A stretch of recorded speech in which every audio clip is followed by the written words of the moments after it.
Hello, welcome to Gardener's World. This time of year, I always spend some time every day deadheading because not only does it enable the plant to regenerate better than anything else, keep deadheading any flowers that are past their best and new ones will keep coming. Also, it's a way of getting close to your garden, of becoming intimate, of looking at detail rather than just thinking about the bigger picture all the time. And I really enjoy that. And thirdly, nothing's wasted. All goes on the compost heap. This week, we meet Jenny Morgan, who started entering her sweet peas into competition just last year. And we've been to find out how she prepares for a big show. What they'd be looking for is having 4 blooms very close together. They like the petals presented all forward. I call it just dressing them up a bit. It's 20 years now since the death of Jeff Hamilton, the great and much loved presenter of Gardener's World. Adam Frost began his horticultural career working with Jeff at his garden at Barnsdale. So we asked him to go back there to celebrate Jeff's legacy. There was one thing that I really remember Jeff for. It was the way that he used to go off, get inspiration, and then come home and show you how to do something on the cheap. And this, you know, for me, the Artisan's College Garden encapsulates everything that he was about. And I shall be celebrating cannas and giving you the secrets of how to make perfect garden compost.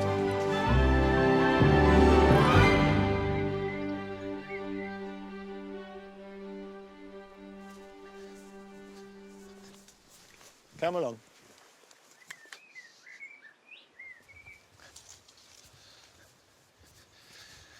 This is a rambler rose, Felicity et Perpetuae, and it's coming to the end of what was a lovely display. And ramblers, as opposed to climbers, tend to have masses of small flowers that only flower once, very often June through to the end of July, and then that's it. And the other differential from climbers is that they produce their flowers on last year's growth. So what is growing now will produce next year's flowers, whereas most climbers, you prune in spring and the new growth bears the blooms. Now, if you're growing it up into a tree, I'd leave it. Don't try and prune it, it doesn't need it. But if, like here, you're scrambling it up a wall or a shed, this clearly is getting in the way and it's a bit thorny. So the first thing I need to do is to tidy it up for human access, and then I need to think about what's best for the plant. Now, when you do prune a rambler, it's a good idea to go right down to the base of the plant and remove the whole stem. Just come in here and cut that. Right, that's gone. And by cutting it hard, you will stimulate new shoots.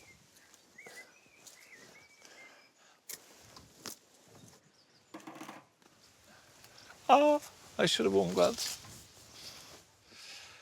Now already I've got a bit more space here, so that is going to be trained underneath. I don't like wearing gloves, actually. I feel clumsy. I'm pretty clumsy at the best of times. But if I wear gloves, it feels like I'm wearing diving boots on my hands. If you're training a rambler up a pergola or a support, what you tend to do is train it either in spirals to get as much growth as possible in, and then prune away all the excess. With this, I want it to look natural. I want it to look as though it's just scrambling and falling all over the hut. Right, that we may want to keep, so we're keeping that in control. I'm going up.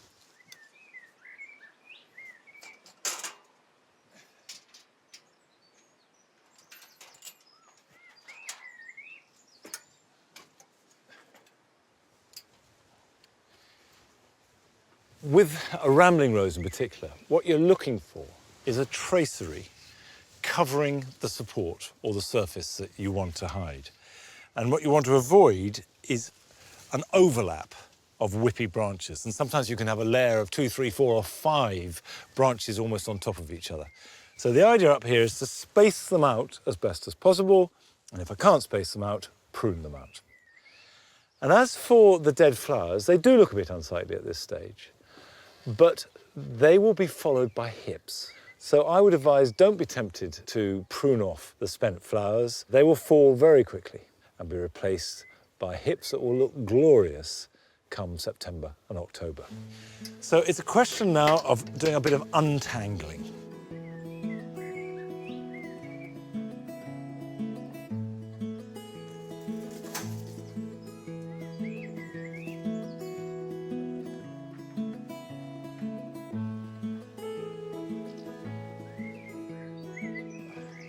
I think that's enough. It's always a trade-off between making something look natural and artless and yet controlling it so it doesn't scratch you as you walk past or overwhelm the support that it's on. Now, you will see wonderful rambling roses at flower shows, but they don't attract that kind of obsessive, competitive showmanship that some plants do. Dahlias, vegetables, sweet peas, particularly sweet peas for some reason. And we went to meet Jenny Morgan in Abergavenny, who started showing her sweet peas just a year ago and already is doing very well. My father always had a row of sweet peas in the vegetable garden at home. He always thought his runner beans pollinated better if he had a row of sweet peas for the bees. I just love them. I love the perfume, I love all the different colours. And somebody once told me that you're not growing flowers, you're growing bunches of smiles. In the garden, we've got 7 rows of sweet peas, which are grown on the cordon method, and they're 6 different colours. We've got some dwarf sweet peas, and we've got some semi-dwarf sweet peas in pots, and we've got some annuals, which are grown up on an arch like a hedge. I was talked into entering the Royal Welsh show in the amateur section in 2012. I won first prize, so I was very pleased with that, and did it again last year in the open class, and I won the 3 vase class, and I won the bronze medal, so I was very pleased. We've got the Royal Welsh show next week. I'll pick in the morning, I'll pick everything I've got, and then do an elimination process, really. I'll start at the first class that I really want to go for and work my way down until I've got nothing left. The maintenance we do for cordon varieties is to take one single stem up the cane. It gives a lot of strength in the plant by taking the side shoot out, and then this tendril that comes off, I'll snip that off. Because if it goes too far, you will find that it'll just tangle around the next bloom and probably made the stem a little bit crooked. They're fed once a week with like a tomato food. We don't need to water them on a daily basis. The preparation of the soil helps because we get a lot of farmyard manure into it, which means that it does retain the water. To tie the sweet peas, I use a taping machine.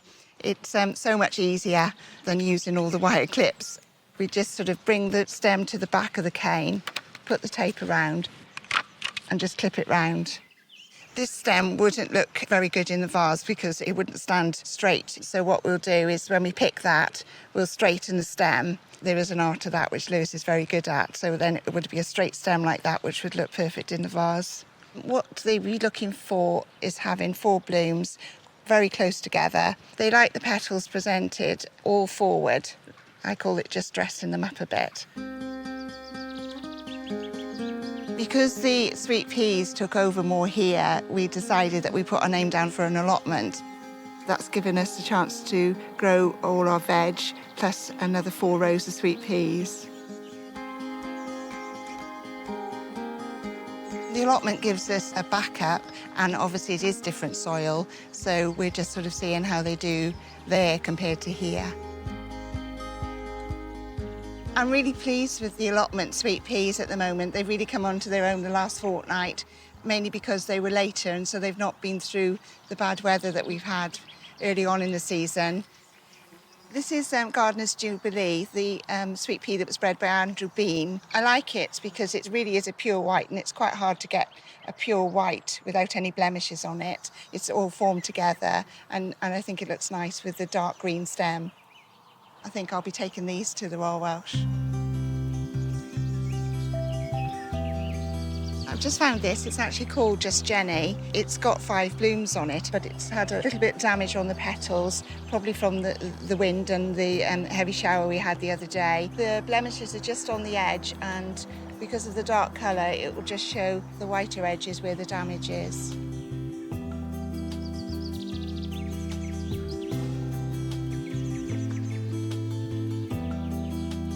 This is Apricot Queen. It's one of the perfect blooms because it's got no blemishes from the wind, the watermarks, and it's all facing forward, a long, thick stem, and that should look good.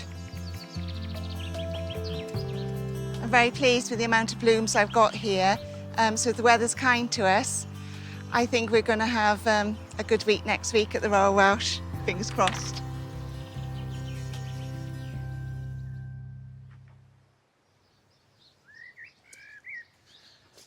Jenny did really well. Again, she came second in 4 different categories at the Royal Welsh Show.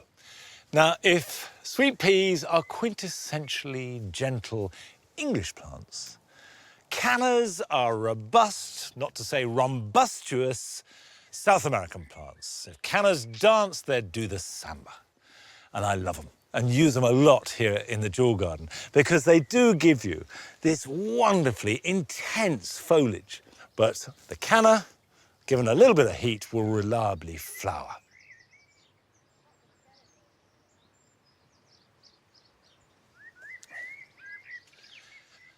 This canna is called Wyoming. Really nice, rich foliage, that's reason enough to grow it, but the flowers are fantastic too. And can you see how the flowers are forming almost on top of each other? A succession growing from the gap of the old one with the stem. So as one fades, another will appear above it, which is a good reason never to deadhead them. You can pull the petals off if you want, gently take that off like that to tidy it up. And to flower, they need at least 5 and often 7 leaves per stem. If you haven't got enough leaves, you won't get flowers. And the way to get more leaves is to feed them. Lots of compost, manure if you've got it, liquid seaweed, a tomato feed, they'll love it. And they'll grow nice and strongly, and then they'll give you lots of flowers. Now, you can grow these almost in any soil, but did you know that you can also grow a lot of cannas in water too?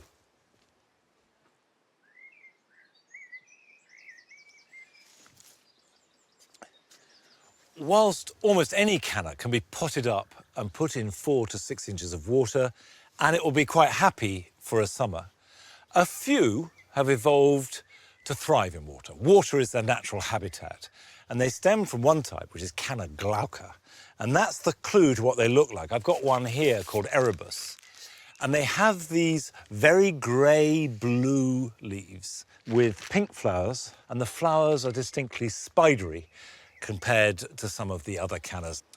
But, of course, they make fantastically dramatic plants for a pond, and they're very easy to grow. What you do need is an aquatic planter. You buy these and they have holes in the side. And that's because the roots need to get out into the water. And I've got here soil, which is from our turf stack. Heavy clay-based garden soil is ideal. Now, if you don't have heavy clay soil, and it's sandy or light, then use aquatic compost. Now, if I open this up, you can see I've got 3 plants there, and they are vigorous, so they need quite a lot of space. So we'll just pop that there. Pack some soil around it, and then the 3rd one can go in at the end. If you've got fish in your pond, you should put a layer of pebbles or gravel on top, and that will stop the fish nosing in and disturbing the soil. Right. That's the plants dressed and ready to go. Now it's my turn.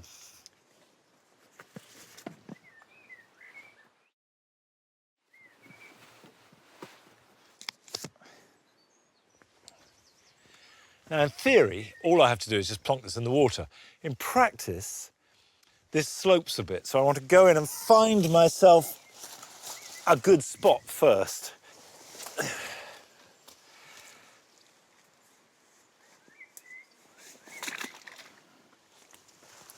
Here we go. When you're planting an aquatic canna, you don't want to bury it too deep. It wants to be about 6 inches so that no leaves are below water, just the stem. There you go.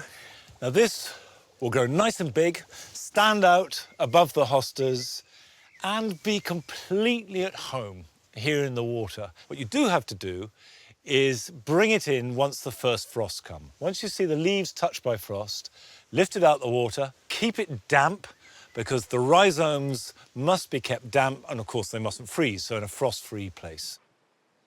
Now, if you're making an organic garden, a pond is essential, because it helps balance the wildlife. That's the whole secret of organics, is a really healthy, holistic garden. And one of the men who most influenced me about organics generally, and about gardening specifically, was the late, great Jeff Hamilton. Now, Jeff died 20 years ago, and he was a great influence on so many of us, but in particular on Adam Frost, because Adam had one of his first gardening jobs at Barnsdale under Jeff's tutelage. So, on this 20th anniversary of his death, Adam has gone back to where he started out his horticultural career.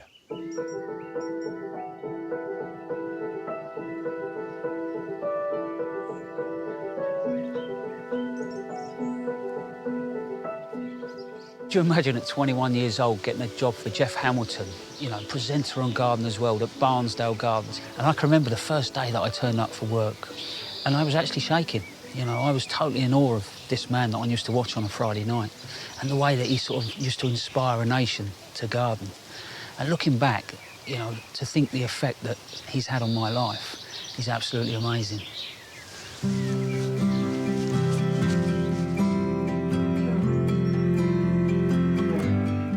I worked behind the scenes with Jeff and his team at Barnsdale during the years that he presented Gardener's World, and he really encouraged me to pursue a career in horticulture and landscape design.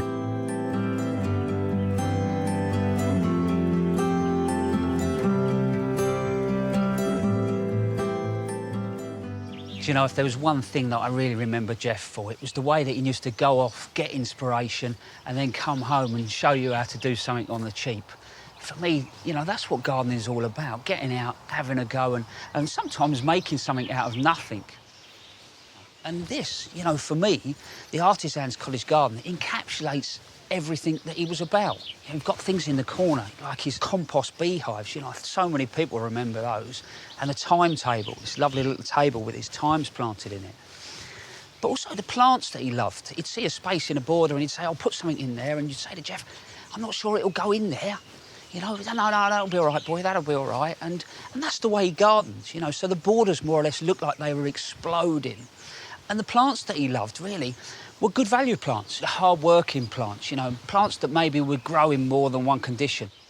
Just really, really good value. He always wanted to save you just those few quid, you know, and those ideas, where did they come from? I mean, look at this, you know, a ballcock on an obelisk. I mean, when would you look inside the top of your toilet and actually decide that that was going to look great on top of an obelisk? Fantastic idea.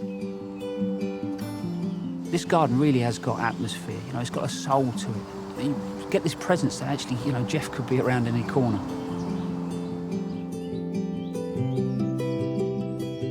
During my time working at Barnsdale, I became close to the family, but especially Nick Hamilton, Jeff's son, who I've stayed mates with for years. Hello, mate.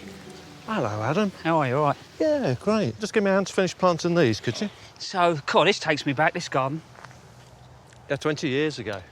Yeah, the old Koi rock, wow. I tell you what, these old rocks look good, but don't you remember when he actually did it? We thought he'd gone absolutely barking mad. Yeah, well, he was of an age, wasn't he? Bless him.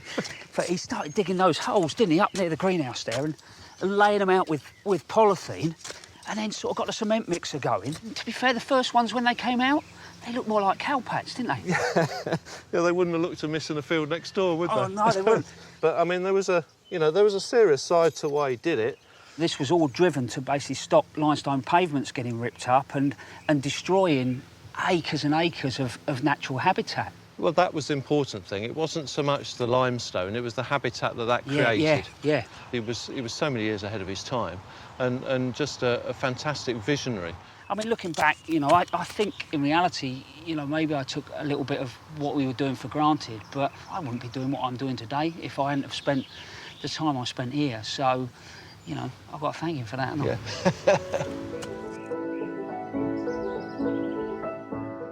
Jeff's influences and ideas are clear in all the different themed gardens, but there's one that I'm particularly fond of. Do you know, I'm really proud of this garden. This was actually the last garden I ever did with Jeff, and it was in '96. It was a reclaimed garden for Gardeners World Live, you know, and he trusted me to design it. He came up with the concept of reclaim, typical Jeff really, you know, before reclaim was even trendy. So we went off to visit some yards, and we found things like these old railings and big old piece of timber that came out of a ship that we made into a seat. And then this idea he had about hot water tanks and how maybe you could reuse those. And in the end, we got an artist to come up with an idea using old copper tanks. He threw all those ideas in and just said, Adam, get on with it, go and design it. And we did, and we went to the show, and it won Best Designing Show. And I can remember him coming up to me and putting his arm around me and just saying, you know, well done, boy. For someone in their early 20s, unbelievable feeling. And looking back, you know, he trusted me, which is special, really, really, really special.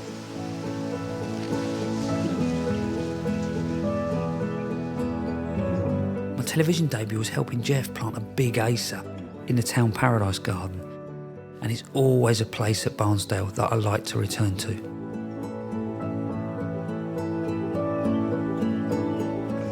I think emotionally today this garden's taken me absolutely everywhere. And if you look up there, that's the Acer that I planted 20 years ago.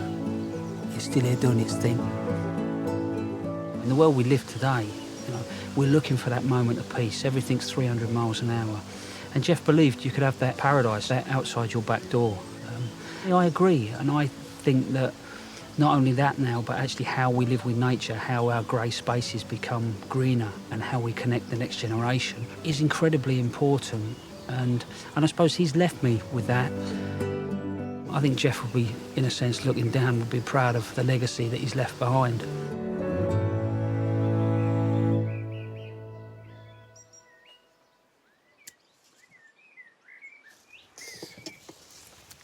You can visit Barnsdale. It's open every day, and if you're an RHS member, you'll get in free.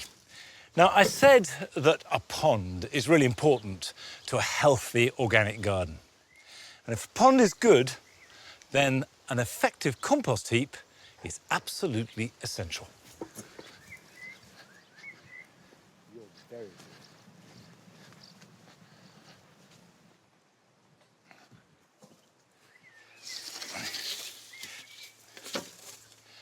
I'll accept that this isn't the most glamorous or beautiful part of Longmeadow, but it is the most important. A good supply of compost is what keeps this garden going. It's the single most beneficial thing that you can add to your garden. And making it is really easy if you follow a few set of rules. The first thing is the raw material that you use. And you can see this bay where we just chuck everything is largely at the moment garden waste, but we put all our kitchen waste in here. Anything that has grown in the garden can come on here. We try and get a balance between what's called green waste, and the most perfect example of that are grass clippings, and brown, and the best example of that are dried stems. Now, these are classic brown compostable materials, very high in carbon, and they're very slow to rot down, but they're important. Cardboard is a really good source of brown material. Newspaper, egg boxes are brilliant for compost. If you've got any perennial weeds like ground elder, couch grass, bindweed, don't put the roots in your compost heap. And when you've got some together, you need to chop it up. Now that is an absolute key to good compost. You can use whatever you like. We've actually got a big shredder, but an old mower is brilliant. Anything to try and break it up and increase the surface area. Then when you've done that, you can go on to the next stage. The chopped material comes into this first bay and just mounds up. And it is important that it's all mixed up well. It hasn't become what we recognise as compost, but bacteria is eating it and digesting it. So this builds up, and when it's full, we turn all of that into here. Now you can see it's becoming wet and squidgy and horrible. Now for a lot of people, and it smells pretty horrible too, a lot of people, that's the compost they make. And that's because it's anaerobic. It hasn't got enough air in there and the bacteria can't work. So turning that is going to be very, very important. And that will stay in there at this time of year for no more than 5 weeks. In winter, it could be as long as 5 months. And so when it's turned again, it's starting to look a bit more like compost. You could put this around trees and shrubs and it'd be fine, but that will stay and before it gets turned again to here. And what you have now is lovely, sweet-smelling, and it does smell sweet, clean compost. It's nice to handle and it's ready for use. And if I fertile in there and pull it up, I probably can find some worms that don't like to be too near the surface. If I come in here, right, there they are. Do you see, these are the browning worms that love this stage of the compost. They're particularly red. You only find them in the compost heap, you won't find them in the ground. And again, they digest it, and that's how you make compost. Now, we've got a lot of space, and we make a lot of compost, and it's really important, but you can do it on a small scale. You need at least 2 containers. Bins will do fine. You need to mix up your material and chop it up as much as possible. And that will do the job perfectly well. And go on doing it until it feels nice. Now, I hope that inspires you to start making compost or to turn your compost. But, as well as that, here are 1 or 2 other things you can do this weekend. If, like me, you harvested your garlic about a month ago, they should now be ready for storage. I find the easiest way is to cut off all the top growth, leaving just a stub, clean off the roots and any dirt that remains on them, and then store them in an open basket somewhere with good ventilation, which is cool and rather dark. This way, they keep well into next year. Keep an eye on your blackcurrants and be sure to harvest them now before they ripen and fall, which can happen very quickly. And then either simply reduce them to a rich, musky sauce that is perfect with ice cream or yogurt, or as the central ingredient in the most wonderful dessert ever devised, summer pudding.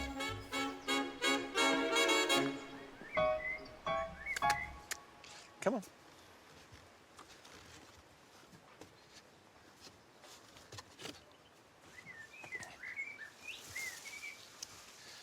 My sweet peas are not prize-winning, but they give a huge amount of satisfaction, both in the garden and in a vase in the house. And of course, if you're going on a holiday, pick them all and give them away. Well, that's it for today, but I'll see you back here at Longmeadow next time. Till then, bye-bye.